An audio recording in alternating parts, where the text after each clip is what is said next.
Hi friends, welcome to my channel. Daily miss అవ్వకుండా channel ని చూడాలి అంటే ఇప్పుడే మన ఛానల్ ని సబ్స్క్రైబ్ చేసుకోండి. ఇక అహల్యని చేయి పట్టుకుని అయితే ఇంటికి తీసుకుని వస్తాడు గౌతమ్. ఇక అప్పుడే గుమ్మం బయట ఉండగానే ఇంట్లో వాళ్ళందరూ గుమ్మం దగ్గరికి వచ్చి నిల్చుంటారు. ఇక అప్పుడు భానుమతి చాలా కోపంగా, రే దీన్ని ఎందుకు తీసుకొచ్చావురా మళ్ళీని అని కోపంగా అంటుంది. ఇక అప్పుడు గౌతమ్, ఇక మీదట మీరా గారు మన ఇంట్లోనే ఉంటారు అని అయితే గౌతమ్ అంటాడు.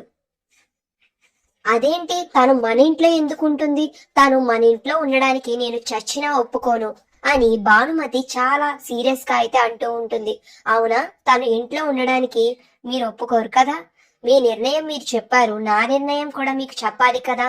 మీరా గారు, మీరు ఇక్కడే ఉండండి అని గౌతమ్ అయితే ఇంట్లోకి వెళ్లి తన రూమ్ లో తన లగేజ్ అంతా ప్యాక్ చేసుకుని తీసుకుని వచ్చి, ఇక ఒక చేత్తో లగేజ్ ఇంకొక చేత్తో బాబుని అయితే తీసుకుని బయటకు వచ్చేస్తాడు. వచ్చేసి, మీరు తనని ఇంట్లోకి రానివ్వను అని అంటున్నారు కాబట్టి నేను మీరా గారితో కలిసి బాబుని తీసుకుని ఇంట్లోంచి వెళ్లిపోతున్నాను అయితే గౌతమ్ తన నిర్ణయాన్ని చెప్తాడు. ఇక ఆ నిర్ణయం విని అహల్య, అర్జున్ ప్రసాద్, భానుమతి, అవంతిక అందరూ కూడా ఒక్కసారిగా షాక్ అయిపోతాడు.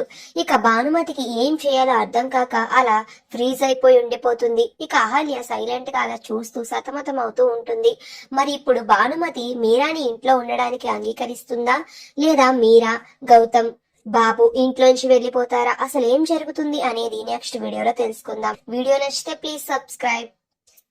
ఇలాంటి మంచి మంచి ముగ్గుల కోసం ఇప్పుడే మన ఛానల్ ని సబ్స్క్రైబ్ చేసుకోండి.